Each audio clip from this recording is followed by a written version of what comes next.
მოგესალმებით, თქვენ უყურებთ მაესტროს ახალ ამბებს. 9 საათზე სტუდიაში მაკა ცინცაძე განაგრძობს მუშაობას. დღეს მედია საშუალებების წარმომადგენლებმა სამუშაო ჯგუფი ჩამოაყალიბეს, რომელიც მომავალი მედია გაერთიანების წესდებას შეიმუშავებს. ამის შესახებ სასტუმრო თბილისი მერიოდში მედია საშუალებების წარმომადგენელთა დღევანდელი შეხვედრის შემდეგ გახდა ცნობილი. შეხვედრაზე მიიღეს გადაწყვეტილება, რომ შეიქმნას ორგანიზაცია, რომელიც დაიცავს როგორც ჟურნალისტების, ისე მედია საშუალებების უფლებებს, მათ შორის საკუთრების უფლებებს. შეხვედრას, რომელიც ტელეკომპანია მაესტროს ერთ-ერთი მესაკუთრის მამუკა ხლუნტის ინიციატივით გაიმართა 13 მედია საშუალების წარმომადგენელი ესწრებოდა, მათ შორის მედია სახლი პალიტრა, ალია ჰოლდინგი, გაზეთები რეზონანსი, ასავალ დასავალი, ვერსია, ბანკები და ფინანსები, ქართული სიტყვა, დრონი, რადიო პალიტრა, უცნობი და მედია კავშირი ობიექტივი. ხლუნტის თქმით, ყველა მედია საშუალება ნატოს პრინციპების საფუძველზე უნდა გაერთიანდეს და ამ პრინციპებით იხელმძღვანელოს. ერთ მედია საშუალებაზე თავდასხმა, ყველა მედია საშუალებაზე თავდასხმას უნდა ნიშნავდეს. ამ გაერთიანების შექმნის მთავარი მიზეზი ის არის, რომ ჩვენ ვიმყოფებით ძალიან ბევრი წლებია მედია იმყოფება ძალიან ცუდ დღეში, მუდმივი თავდაცვის პირობებში და ჩვენი ეს მდგომარეობა არ გამოსწორდება მანამ სანამ მედია არ გაერთიანდება. მე არ ველოდი რომ ამდენი მედია საშუალება გამოეხმაურებოდა ფაქტიურად დედაქალაქში არსებული ყველა წამყვანი მედია საშუალება გარდა ნაციონალური არხებისა წარმოდგენილი იყო აქ. საკმაოდ სერიოზული არის საფრთხეები მედიისთვის, აქედან გამომდინარე ჩვენ გადავწყვიტეთ შევქმნათ ორგანიზაცია, რომელიც დაიცავს სიტყვის თავისუფლებას ამ თვალსაზრისით, როგორც ჟურნალისტების უფლებებს, ასევე მედია საშუალებების უფლებებს, მათ საკუთრების უფლებასაც. ამისათვის შეიქმნა სამუშაო ჯგუფი, რომელიც შეიმუშავებს წინადადებებს, შეიმუშავებს წესდებას იმისათვის, რომ ძალიან მალე საქართველოში დაფუძნდეს ორგანიზაცია, რომელიც სერიოზულად იმუშავებს იმისათვის, რომ დაცული იყოს ამ ქვეყანაში სიტყვის თავისუფლება. რუსთავის მედიის მართვის კომპანია მაესტროს მესაკუთრეთა წინააღმდეგ სასამართლოში სარჩელი შეიტანა. რუსთავის მედიის მართვის კომპანიის ცნობით სარჩელით მაესტროს მართვის კომპანია მოითხოვს სასამართლომ ტელეკომპანიის მესაკუთრეებს დააკისროს რუსთავის მედიის მართვის კომპანიისადმი ზიანის ანაზღაურება 6.300.000 დოლარის ოდენობით და 1 მილიონი ამერიკული დოლარი მართვის კომპანიის საქმიანი რეპუტაციის შელახვისთვის. გარდა ამისა, კომპანია მოითხოვს დაავალდებულოს შეპესე სტუდია მაესტროს საკუთრების სრული უფლებებით იქნეს აღდგენილი რუსთავის მედიის მართვის კომპანია 2009 წლის 30 ნოემბრის ხელშეკრულების მოქმედების ვადის განმავლობაში, რაც 2012 წლის 1 დეკემბრამდე პერიოდს მოიცავს.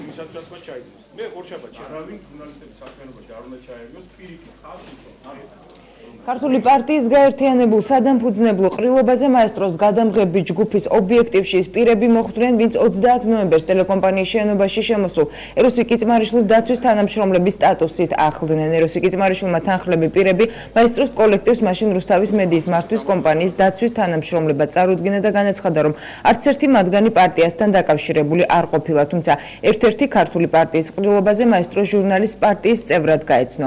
რუსთავის მედიის მართვის კომპანიის დამფუძნებელმა შეკითხვაზე ვინ იყვნენ ტელეკომპანიის შენობაში მასთან ერთად შესული, ამჯერადაც უპასუხა, რომ ყველა მათგანი დაცვის თანამშრომელია. ეროსი კიწმარიშვილმა კატეგორიულად გამორიცხა ტელეკომპანიის ტერიტორიაზე პარტიული პირების შეყვანის ფაქტი.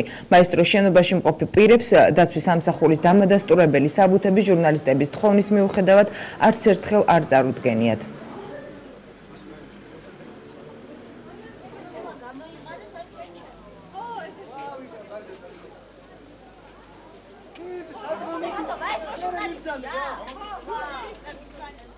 თანხლები პირები, რომლებიც დაცვის თანამშრომლებად გაგვაცანით, იყვნენ მხოლოდ დაცვის თანამშრომლები თუ პარტიის? არა, ისინი დღესაც არიან დაცვის თანამშრომლები. პარტიის წევრები? პარტიის წევრები ნამდვილად არ არიან. ჩვენ აქ ნახეთ. კი, ისინი ჩემი დაცვის თანამშრომლები არიან, კი. ისე მოგვითხოვს, ჩვენ არ ვართ დაცვის თანამშრომლები. არ ვიცი, ის სხვა ადამიანებსა და დაცვის თანამშრომლებს შორის როგორ აგიხსნათ ახლა მე თქვენ კონკრეტულ ადამიანს და მაჩვენოთ, კონკრეტული ადამიანის შესახებ თუ მეტყვით რაიმეს, იმ ადამიანზე შემიძლია დაგიზუსტოთ.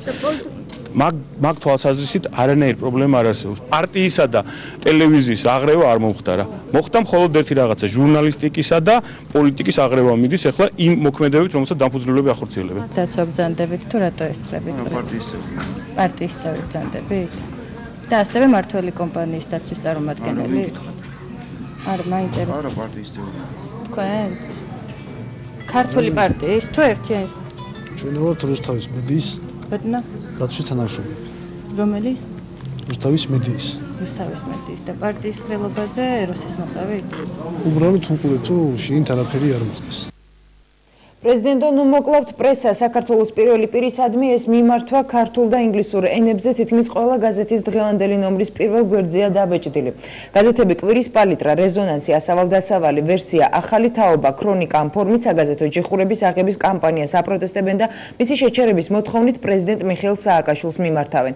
გაზეთ კვირის პალიტრის ინფორმაციით თბილისში არსებულ პრესაზე სპეციალიზებული 140-150 ჯიხურიდან დღეისთვის რამდენიმე იქნა დარჩენილი და მათაც სავარაუდოდ წლის ბოლომდე აიღებენ. პრესის ასოციაციის ხელმძღვანელი ლაშა ტუღუში და ექსპერტები საგაზეთო ჯიხურების აღების კამპანიას ბეჭდურ მედიაზე ზეწოლად აფასებენ. დედაქალაქში პრესის გავრცელებას უკვე რამდენიმე კვირაა პრობლემები აქვს. სადისტრიბუციო კომპანია მაცნეს ქსელი კი შაბათს პრაქტიკულად პარალიზებული იყო, რის მიზეზით სწორედ თბილისში პრესის გავრცელების ჯიხურების აღება გახდა. არც ერთი გაზეთის მაცნეს სარეალიზაციოდ არ გაუტანია. პრესის გავრცელების ჯიხურების აღება მერის პროექტ 1000 ჯიხურის გამოხდება, რომლის ფარგლებშიც თბილისში ახალი სავაჭრო ჯიხურები ჩაითმება. როგორც მერიაში აცხადებენ, პროექტი მცირე და საშუალო ბიზნესის ხელშეწყობას ისახავს მიზნად. ამ დრომდე გამართულ აუქციონებში კი არსებული ინფორმაციით ძირითადად გაიმარჯვეს კომპანიებმა პოლტრი ჯორჯია, კუმისი, ნუგეში, იოლი. პროექტ 1000 ჯიხურის ფარგლებში მორიგი აუქციონები 28 დეკემბერს და 4 იანვარს გაიმართება.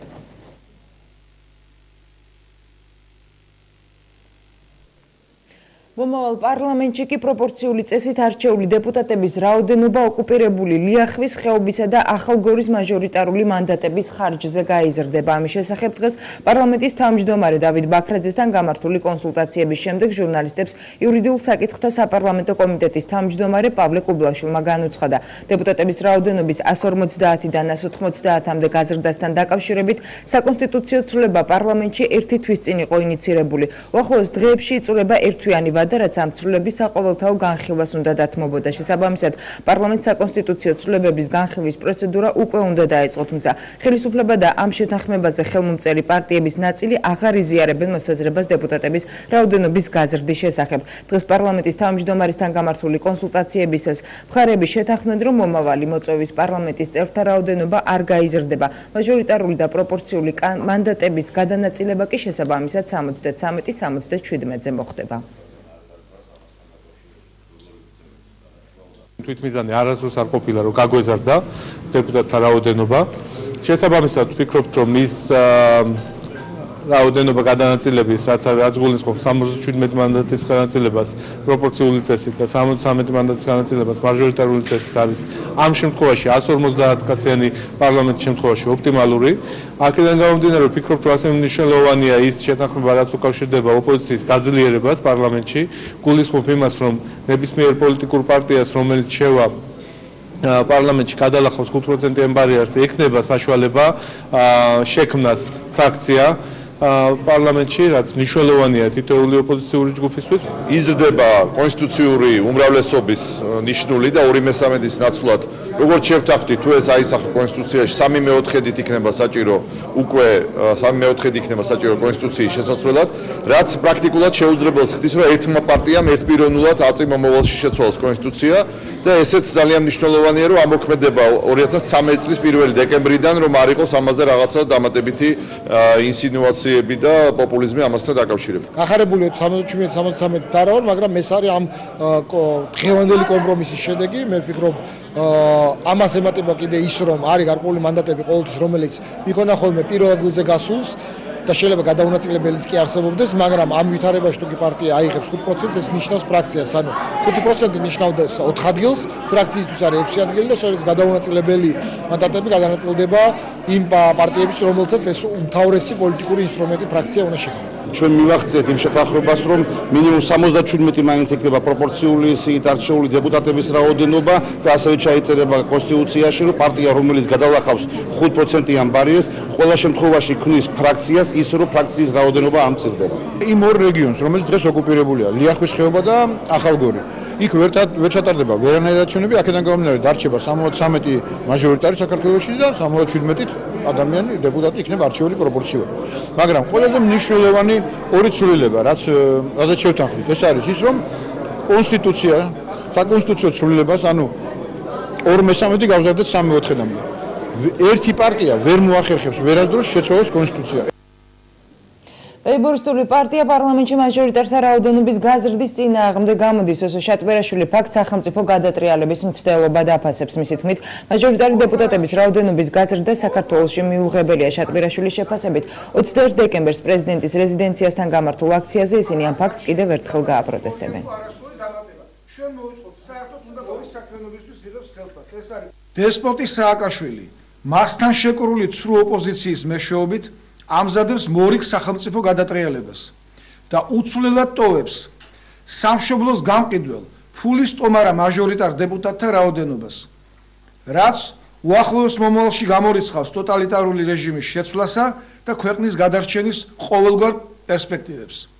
კიდევ ერთხელ მოვითხოვთ, ჩვენს ქვეყანაში საერთოდ გაუქმდეს მონა მაჟორიტარ დეპუტატთა ინსტიტუტი. წინააღმდეგ შემთხვევაში იცოდეს საქართველოს და მთელმა მსოფლიომ, რომ ყოველგვარი საპარლამენტო არჩევნების აზრი დაკარგულია. დემოკრატიული პარტიის თავმჯდომარის დეპუტატ გია თორთლაძის მტკიცებით ბიძინა ივანიშვილი საქართველოს პოლიტიკური დესტაბილიზაციის მიზნით დიდ რუსულ ფულს ხარჯავს. როგორც თორთლაძემ დღეს გამართულ პრესკონფერენციაზე განაცხადა, რუსეთი ბიძინა ივანიშვილის ხელით საქართველოსთვის საბოლოო და ყველაზე ძლიერი დარტყმის მიყენებას გეგმავს და ამ შემთხვევაში მისი იარაღი ფული იქნება. დეპუტატის თქმით, ქვეყანაში უკვე შემოედინება რუსული მილიონები, რომელიც ურიგდებათ იმ პოლიტიკურ ორგანიზაციებს და საზოგადოებრივ ჯგუფებს, რომლებიც ბიძინა ივანიშვილის გარშემო არიან გაერთიანებული.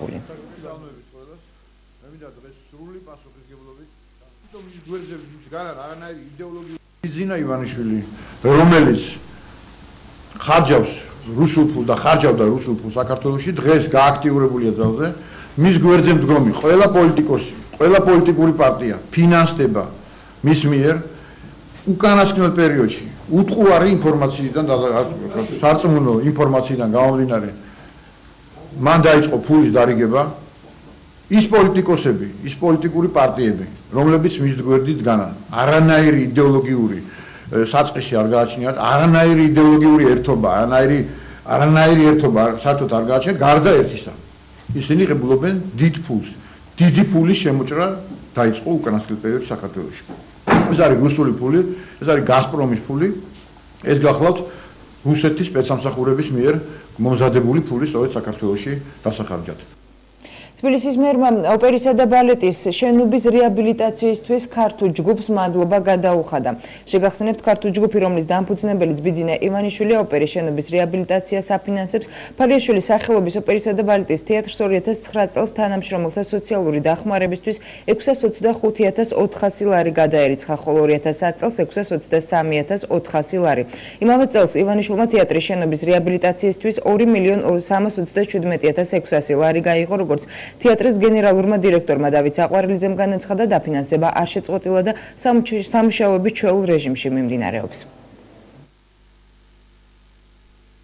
მე ვერანაირ პრობლემას ვერ ხედავ, ამას ვაცხადებ როგორც მერი, რომ ნებისმიერი ფონდი არემონტებდეს ოპერას, ამ შემთხვევაში ქართულს გულისხმობ და რატო არ არის პასუხიც მარტივია, მე აქ ერთადერთი პოლიტიკოსი ვიმყოფები, იმიტომ რომ პოლიტიკოსები არ აკეთებენ კონტრიბუციას, ამ შემთხვევაში კონტრიბუციას აკეთებენ ბიზნესმენები და მე აქ შემთხვევაში პოლიტიკოსი ვიმყოფები მხოლოდ იმიტომ რომ ვარ მერი და იმ საერთაშორისო ტრადიციის თანახმად არა რომელიმე კონკრეტული პიროვნება, არამედ სწორედ მერი არის თავმჯდომარე და აქედან გამომდინარე სწორედ ვიმყოფები მე. დანარჩენ შემთხვევაში ეს არის კერძო პირების და ბიზნესმენების საქმე და ვინც გადაწყვეტს რომ პოლიტიკაში იყოს, შესაბამისად ამ საქმეს როგორც ბიზნესმენი ბუნებრივია ვეღარ გააგრძელებს. პარტნიორები ვართ ჩვენ მერიასთან, ძალიან მნიშვნელოვან ღონისძიებებს ვახორციელებთ ერთად, სარემონტო ქალაქის ცენტრში სარემონტო სამუშაოებს გულისხმობ, რომელსაც აფინანსებს საქველმოქმედო ფონდი ქართულ, უпростоრეთ ქართულ საქველმოქმედო ფონდი ქართულ აკეთებს ამ რემონტს, მაგრამ პარალელურად ჩვენ გვინდა რომ ახალგაზრდებს დავეხმაროთ, ახალგაზრდულ პროექტები განვახორციელოთ, საგანმანათლებლო პროექტები განვახორციელოთ. ეხლა თქვი გამომჭამეთკი და ქართული ოპერების, ქართული კომპოზიტორების დახმარება გვინდა, შესრულება. ქართულს ჯგუფი მე როგორც ვიცი პირადად ყოველ დღე მაქვს მათთან ურთიერთობა და ყოველდღიური სამუშაოა. სიამოვნების აგრძელებს სარემონტო სამუშაოებს. ვფიქრობ, რომ დაასრულებენ თუ რაღაც თვითონ თავისი გადაწყვეტილებით არ გააჩერეს ან ხელოვნურად გაწელეს, არ ვიცი, ეს მე მგონი ყველაფერი წესი. სოფლიოს ცნობილი საოპერო თეატრების მსგავსად თბილისის ოპერისა და ბალეტის თეატრის მეგობართა საბჭო დაფუძნდა. ამ საბჭოს დამფუძნებელი და მხარდამჭერი ბიზნესმენი და თავდაცვის ყოფილი მინისტრი დავით კეზერაშვილი, მეგობართა საბჭოს საპატიო თავმჯდომარე კი თბილისის მერი გიგი უგულავა იქნება. ოპერის ხელმძღვანელ დავით საყვარელიძის განცხადებით, საბჭოს მიერ განკარგული თანხა საგანმანათლებლო პროექტებს, მუსიკოსების და დასის სოციალური მდგომარეობის გაუმჯობესებას და საერთაშორისო ფესტივალებში მათ მონაწილეობას მოხმარდება.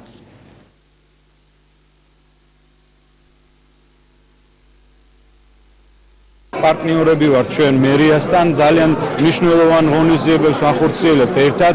სარემონტო ქალაქის ცენტრში სარემონტო სამუშაოებს გულისხმობ, რომელსაც აფინანსებს საქველმოქმედო ფონდი ქართულ, უпростоრეთ ქართულ საქველმოქმედო ფონდი ქართულ აკეთებს ამ რემონტს, მაგრამ პარალელურად ჩვენ გვინდა რომ ახალგაზრდებს დავეხმაროთ, ახალგაზრდულ პროექტები განვახორციელოთ, საგანმანათლებლო პროექტები განვახორციელოთ. ეხლა თქვი გამომჭამეთკი და ქართული ოპერების, ქართული კომპოზიტორების დახმარება გვინდა, შესრულება. აუხსნის გზას სხვადასხვა სასწავლებლებში იმისათვის, რომ ის ნიჭი არ დაიკარგოს, ის ნიჭი განვითარდეს და შედეგად მივიღოთ ახალი და ახალი თაობის ვარსკვლავები. და დამეთანხმებით, რომ თუ რომელიმე მიმართულებით ჩვენ ამ ყავს სახელოვანი ადამიანების საერთაშორისო მასშტაბით, სწორედ ეს ერთ-ერთი ოპერა არის სწორედ.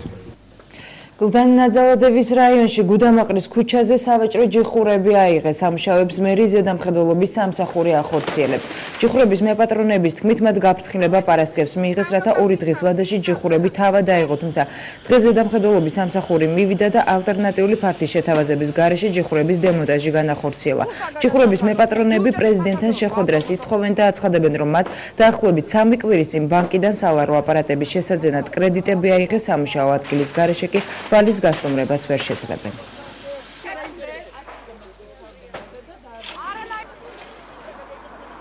მოვიდნენ პარასკევს დილას და გვითხრეს, რომ კვირისთვის უნდა აიღოთო. ჩვენ დავწერეთ ბატონ პრეზიდენტის სახელზე განცხადება, რომელიც წავიღეთ და ჩავაბარეთ ადმინისტრაციაში და გვითხრეს 10 დღის განმავლობაში მიიღებთ პასუხს.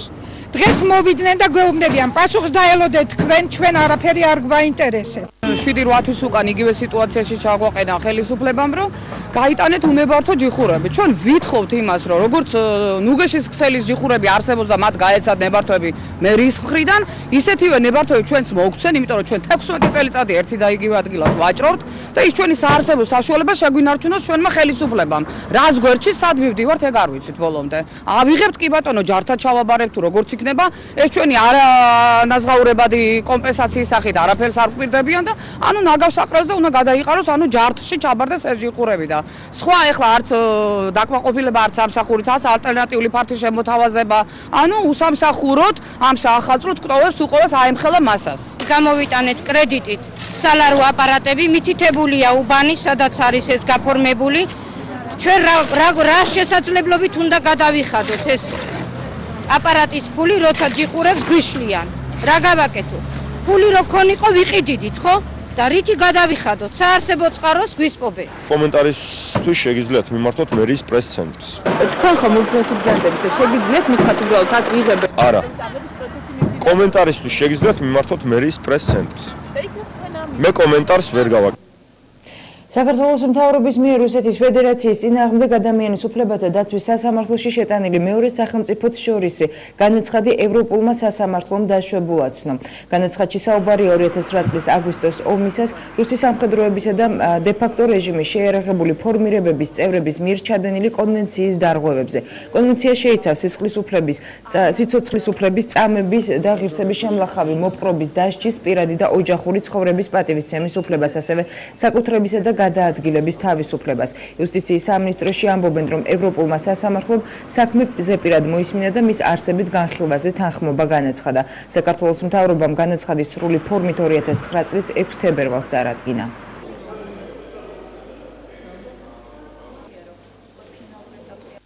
ეს არის პირველი სამართლებრივი შეფასება, რომელიც მივიღეთ აგვისტოს ომის შემდგომ. გასაგებია, რომ ბევრი დიპლომატიური და პოლიტიკური შეფასებები მოყვა mums, მაგრამ ეს არის სწორედ სამართლებრივი თვალსაზრისით ძალიან მნიშვნელოვანი. ჩვენ გითხოვთ, რომ აღმოფხრილი იქნას აგრესიის სრული შედეგები, ადამიანის უფლებების დარღვევის შედეგები, ასევე გითხოვთ ბუნებრივია კომპენსაციას. კომპენსაციის ოდენობა ჯერჯერობით განსაზღვრული არ არის, სასამართლოს საკმაოდ დიდი დისკრეცია აქვს, რომ გადაწყვიტოს თუ რომელი ღონისძიება არის ყველაზე ადეკვატური.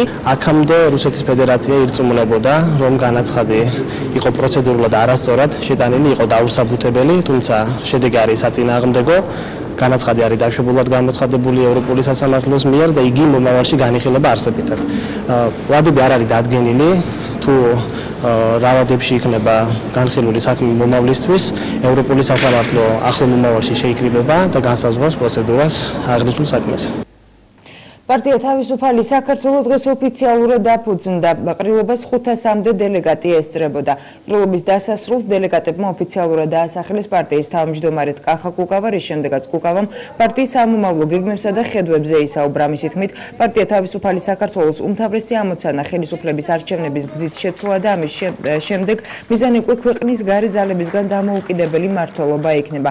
ყრილობის მიმდინარეობისას განხორციელდა რამდენიმე ტელეხიდიც, რომლის საშუალებითაც შეკრებილ დელეგატებს პარტია თავისუფალი საქართველოს უცხოეთში მყოფმა მხარდამჭერებმა მიმართეს, მათ შორის იყო რუსეთში მცხოვრები ქართველი ბიზნესმენი ალექსანდრე ებრალიძეც. დღეს როგორც ხელისუფლება, ისე ოპოზიცია პრაქტიკულად ერთ იდეოლოგიას, პროამერიკულ ლიბერალურ იდეოლოგიას თავაზობენ ქვეყანას და მათი კურსი არაფრით არ განსხვავდება ერთმანეთისაგან. ჩვენ გვინდა საზოგადოება შევთავაზოთ განსხვავებული ეროვნული იდეოლოგია, რომელიც შესაბამისად იქნება განსხვავებულ პრიორიტეტებზე საგარეო და საშინაო პოლიტიკაში დაფუძნებული და დარწმუნებული ვარ, რომ ამას ექნება ჩვენი საზოგადოების საკმარისი მხარდაჭერა. ჩვენი პარტია არის ორგანიზაცია, რომელიც არჩევნებს მიიჩნევს პოლიტიკური ბრძოლის მთავარ საშუალებად. სახალხო კრების აღმასრულებელი საბჭოს წევრები რეგიონული ორგანიზაციის წარმომადგენლებს შეხვდნენ. შეხვედრაზე გასული წლის მუშაობა შეფასდა და მომავალ გეგმებზეც შეთანხმდნენ. სახალხო კრების წარმომადგენლების თქმით, მათთვის 26 მაისი მძიმე დღე იყო, მიუხედავად ამისა, მუშაობას ძველებურად განაგრძობენ. სახალხო კრების ლიდერების განცხადებით, ისინი ყველა იმ ორგანიზაციას გამოუცხადებენ მხარდაჭერას, ვინც არსებული ხელისუფლების წინააღმდეგ იბრძოლებს.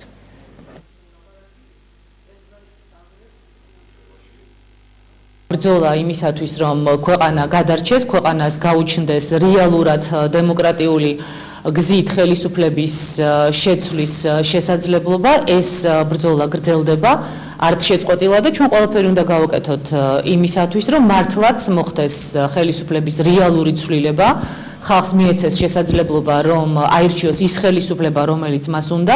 ყველა ის იდეა რომელიც იქნება მიმართული ამ რეჟიმის დასამარცხებლად, ჩვენი სახალხო კრება იქნება ამ იდეის გვერდში. რაიონებში ძალიან ძიმე სიტუაციაა, როგორც სოციალურად, ისე პოლიტიკურად, განსაკუთრებით სამეგრელოში, ალბათ კარგად მოგეხსენება თქვენს, მაგრამ დღეს აქ შევიკრიბეთ, იმიტომ რომ ჩვენი აზრი მოვახსენოთ. მოსკოვში შვეიცარიის საელჩოს ქართული სექცია კვლავ შეფერხებით მუშაობს, როგორც საქართველოს საგარეო საქმეთა მინისტრის მოადგილე ნინო კალანდაძემ განაცხადა, სექცია პრაქტიკულად ვერ ფუნქციონირებს, რადგან არ ხდება განყოფილების ელექტროენერგიით უზრუნველყოფა.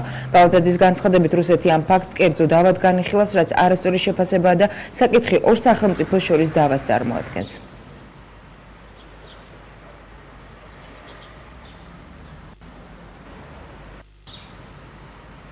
მოსკოვში საქართველოს საელჩოს შვეიცარიული სექციის ფუნქციონირებასთან დაკავშირებით სამწუხაროდ ჯერ კიდევ ისეთი ინფორმაცია, ისეთი მდგომარეობა, სრულად გაუმართავად და რეფუნქციონირებს ფაქტიურად სექცია, როგორც ასეთი იმდენად რამდენადაც ტექნიკური მომარაგება არ არის უზრუნველყოფილი. თქვენ იცით, რომ ქართული მხარის პოზიცია ამ საკითხთან დაკავშირებით უცვლელი რჩება. რუსეთის ფედერაცია სამწუხაროდ ამ საკითხს ჯერ კიდევ განიხილავს როგორც კერძო სამართლებრივ დავას, მაშინ როდესაც ქართული მხარე ამ საკითხს განიხილავს ცალსახად როგორც სახელმწიფოთა შორის არსებულ დავას. ახალგაზრდა იურისტთა ასოციაციამ შრომის კანონმდებლობაში არსებული ხარვეზები და რეკომენდაციები არასამთავრობო ორგანიზაციებს წარუდგინა.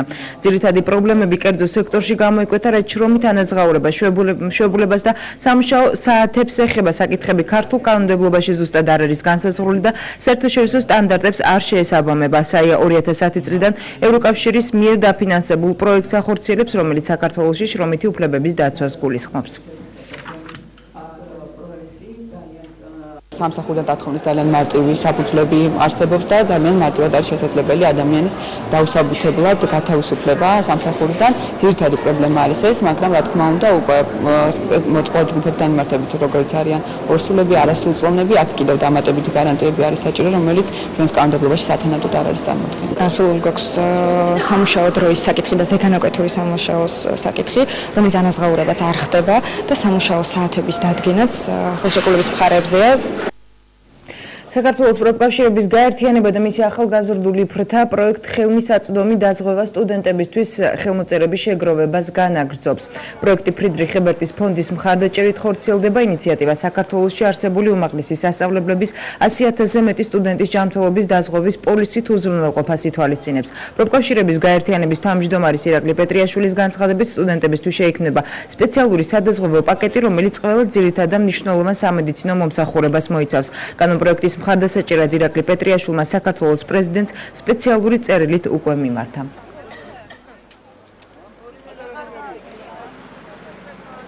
ეს ინიციატივა დაახლოებით 1 წელია მუშავდებოდა. 1 წლის განმავლობაში შევხვდით რეგიონში სტუდენტების წარმომადგენლებს, ქალაქ თბილისში სტუდენტების წარმომადგენლებს. ინიციატივა თანხვედრა სტუდენტებთან, ესე ვთქვათ, არსებობს. ჩვენ ვითხოვთ, რომ რექტორატმა, ანუ ადმინისტრაციამ იმ გადახდილი თანხიდან, რომელიც საშუალოდ შეადგენს თითოეულ სტუდენტზე 2250 ლარს, უკან, რათა ცენტრალიზებული წესით მოხდეს დაზღვევა ამ სტუდენტების და აბრუნონ 60-დან 100 ლარამდე და გარანტიას ვიძლევით და სადაზღვევო კომპანიებიც, რომ ყველა სტუდენტის ჯანმრთელობის დაზღვევა იქნება უზრუნველყოფილი. ჩვენ ვაგრძელებთ ხელმოწერების შეგროვებას საკანონმდებლო ინიციატივასთან დაკავშირებით, რომელიც უკვე პარლამენტშია შეტანილი. ჩვენ ვფიქრობთ, რომ პირველ რიგში სწორედ სტუდენტებმა უნდა მოაწერონ ხელი ამ კანონპროექტის მხარდასაჭერად, იმიტომ რომ სტუდენტებს ეხება არა მხოლოდ თბილისში, არამედ რეგიონებშიც.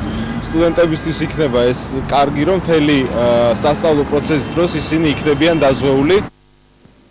ნესტან კირთაძემ არასამთავრობო ორგანიზაცია ქართულ აფხაზური და ქართულ ოსური სახლი დააფუძნა. კირთაძის ინფორმაციით ორგანიზაცია კონფლიქტების მშვიდობიანი გზით მოგვარებაზე იმუშავებს. ყოფილი ლეიბორისტის განცხადებით, სამშვიდობო ცენტრი მზად არის თანამშრომლოს ყველა ორგანიზაციასთან, რომელსაც აფხაზეთთან და ოსეთთან თანამშრომლობის გამოცდილება გააჩნია.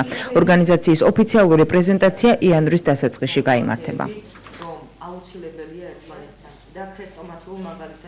არასაკურველია, ეს არის წლების მანძილზე გაჟღერებული ინიციატივა განცხადებებისა და საერთაშორისო დონეზე ურთიერთობების დაზუსტების თვალსაზრისით, მაგრამ დღეს უკვე პირველად 2008 წლის აგვისტოს შემდგომ თბილისში, საქართველოში დაფუძნდა მშვიდობის სახლი, ქართულ-აფხაზური და ქართულ-ოსური სახლი, როგორც სამოქალაქო მოძრაობა მშვიდობისათვის, მშვიდობის სტრატეგიის შესამუშავებლად და ორმხრივი დიალოგის დასაწყებად აფხაზებთან და ოსებთან. 16 დეკემბერს კი სარეიტინგო კომპანია Fitch Ratings-მა საქართველოს რკინიგზის აკრედიტო რეიტინგი B+-დან BB- პოზიციამდე გაზარდა. ამის შესახებ ფინანსურმა დირექტორმა გიორგი გაგნიძემ განაცხადა. მისი თქმით, საკრედიტო რეიტინგის ზრდა კომპანიის მეტგადახდის უნარიანობას ადასტურებს.